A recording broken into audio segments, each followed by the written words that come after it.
2020 lockdown का वो मंजर जब हमने देखा न्यूज के माध्यम से, पूरे देश में हताहत भरी हुई जिंदगी थी।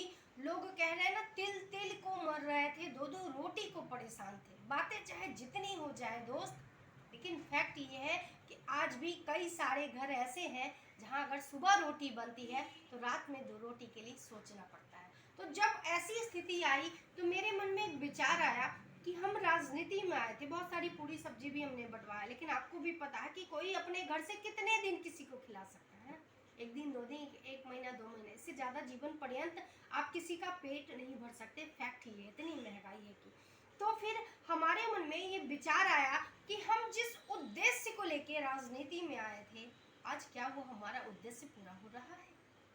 पूनम चंद्रा, क्या आपका वो उद्देश्य पूरा हो रहा है कि आपने सोचा था कि आप समाज से गरीबी दूर करोगे, आप समाज के लोगों की जीवन से मजबूरी दूर करोगे, आप समाज के लोगों के जीवन पे, होठों पे मुस्कान लाओगी? क्या आप ये कर पाए? सक्षम हैं आप?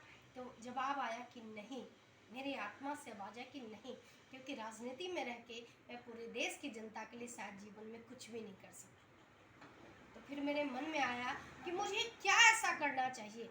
हमने हस्बैंड से डिस्कस किया कि क्या हमें ऐसा करना चाहिए जिसके माध्यम से हम अपने समाज में लोगों के लिए कुछ कर सकते हैं, वरदान बन सकते हैं। क्या ऐसा करना चाहिए? उसी कड़ी में हम लोगों ने आईएमसी के बारे में विचार किया, क्योंकि हस्बैंड ने कहा कि जिस प्रोडक्ट को यूज करके पूनम आप ठीक हुई हो, अगर उस प्रोडक्ट का हम प्रचार पूरे देश में कर सकते हैं, क्योंकि देश में दो ही सबसे बड़ी समस्या है, बेरोजगारी और बीमारी, और आईएमसी में दोनों ठीक हो सकती है। बीमारी भी ठीक हो सकती है और बेरोजगारी भी ठीक हो सकती है। तो आप इसी पे वर्क करना शुरू करो। तो हमने कहा कि ठीक है, हस्बैंड से कहा, प्रवीण चंद्रा जी से, कि आपका फिर मुझे 100% सपोर्ट चाहिए, है ना, क्योंकि हम छोटा नहीं, हम एक बड़ा सा काम करना चाहते हैं। हम देश के हर उस नागरिक तक, देश के आखिरी नागरिक तक हम अपने आईएमसी को पहुंचाना चाहते हैं। अपने देश के आखिरी नागरिक को हम स्वस्थ और समृद्ध बनाना चाहते हैं। तो उन्होंने मुझे साथ दिया, इसके लिए मैं बहुत आभारी हूँ अपने प्रवीण चंद्रा हस्बैंड, अपने डियर हस्बैंड के लिए। उन्होंने मेरा बहुत सपोर्ट दिया इस सफ़र में। इसके बाद, इस सिस्टम में आने के बाद हमारा जो सपोर्ट किया, जब हमने 22 मई को एक निर्णय लिया कि हम आईएमसी अब करना चाहते हैं, इसी कड़ी में हमने मनीष जी को कॉल करके बुलाया, रोहित सर को बुलाया, मोहित सर को बुलाया, क्योंकि हमें प्रोडक्ट अच्छे हैं ये तो पता था, लेकिन इसमें प्लान कैसे देना है, इसमें टारगेट क्या लेना है, इसमें काम कैसे करना है, इसमें लोगों को बताना क्या है, ये नहीं पता था, कि इनकम पॉइंट ऑफ व्यू बिल्कुल नहीं पता था। तो इसी कड़ी में उनके साथ हमारे बैठ के हेल्दी एक डिस्कशन हुआ कि कैसे इसमें काम कर सकते हैं, हम कैसे लोगों को समझा सकते हैं, इनकम प्लान कैसे दिखा सकते हैं, कंपनी का प्रोफाइल कैसे दिखा सकते हैं। एक अच्छा डिस्कशन, हेल्दी डिस्कशन हुआ, और फिर हम लोगों ने काम स्टार्ट किया। तो काम स्टार्ट करने के लिए, हमें इस खूबसूरत से सिस्टम में लाने के लिए हमारे ग्रेट अपलाइन मनीष जी, जो आज इस दुनिया में नहीं है, लेकिन मैं जीवन पर्यंत पूनम चंद्रा जो भी बनेगी, सीपी भी बनेगी, कोहिनूर भी बनेगी, तो मनीष सर का इसमें बहुत बड़ा योगदान रहेगा। मैं ईश्वर से प्रार्थना करती हूँ, वो जहाँ भी हैं, ईश्वर उनका ध्यान सदैव रखें, उनके परिवार का ध्यान सदैव रखें, क्योंकि मनीष जी एक बहुत ही ज़बरदस्त व्यक्ति थे। और इस कड़ी में हमारे ग्रेट अपलाइन रोहित सर, मोहित सर का भी मैं बहुत सारा हृदय से आभार प्रकट करती हूँ कि उन्होंने मुझे इस खूबसूरत से सिस्टम से रूबरू कराया। और इस कड़ी में एक बहुत ही खास शख्सियत है, वो है हमारे गुरुजी, हम सबके गुरुजी डीएन सर, जिनको मैंने लाइव में पहली बार देखा।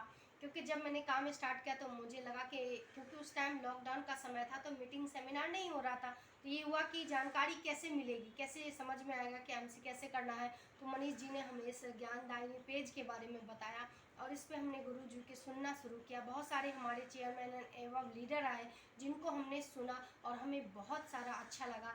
हमारा इस पेज की वजह से हमारा धैर्य कभी नहीं खोया, और मैं लगातार इस काम को करती गई। और पहले महीने में सिल्वर, फिर दूसरे महीने में रूबी, तीसरे महीने में, चौथे महीने में हमने डायमंड का लेवल लिया। जब डायमंड का लेवल लिया तो साक्षात रूबरू हुए हम हमारी ग्रेट अपलाइन डीएन सर से, गुरु जी से, और डॉक्टर अजय जी शर्मा सर से हम रूबरू हुए यहीं कानपुर में के ऑफिस में। और काफ़ी अच्छा डिस्कशन हुआ और काफ़ी सारी जानकारी उनसे हमने ली कि इस बिज़नेस में हम कैसे आगे बढ़ सकते हैं। तो मैं बहुत सारा आभार प्रकट करती हूँ अपने सभी सीनियरों का और इस पेज का भी, क्योंकि हमें बढ़ाने में जितना हाथ हमारे सीनियर का है उतना ही हाथ इस पेज का भी है। क्योंकि पेज पे जब एक लीडर आके ये बताता है कि हमने भी चला है ना, हम भी जब चले तो हमारे भी रास्ते में बहुत सारे चैलेंजेस आए, तो हम हताश नहीं होते कि नहीं ये मेरे साथ ही नहीं हो रहा। जब मेरे अपनों ने मुझे ब्लॉक लिस्टेड कर दिया, मेरा फ़ोन उठाना बंद कर दिया, जो लोग कल तक कहते थे आप तो मेरे लिए माँ के समान हो राजनीति में, वो लोग जब मेरा फ़ोन उठाना बंद कर दिए, मुझे व्हाट्सएप पे ब्लॉक कर दिए कि मैडम कहीं व्हाट्सएप आईएमसी के लिए ना प्रेरित करे जुड़ने के लिए, तो मैं हताश नहीं हुई इन बातों से, है ना, घबराई नहीं। क्यों? क्योंकि पता चला कि ये सब प्रक्रिया तो सबके साथ हो चुका है ना, गुरुजी के साथ भी हो चुका है। तो फिर ठीक है, ये लगा ये नॉर्मल सी बात है, ये सबके साथ हुआ है तो मेरे साथ भी हुआ, घबराने की कोई बात नहीं। ठीक, अब हम बात करना चाहते हैं कि मीटिंग सेमिनार के लिए अभी 3 अप्रैल को इलाहाबाद में एक ज़बरदस्त मीटिंग थी, बहुत ज़बरदस्त। उसमें गुरुजी ने हमें कहा कि पूनम जी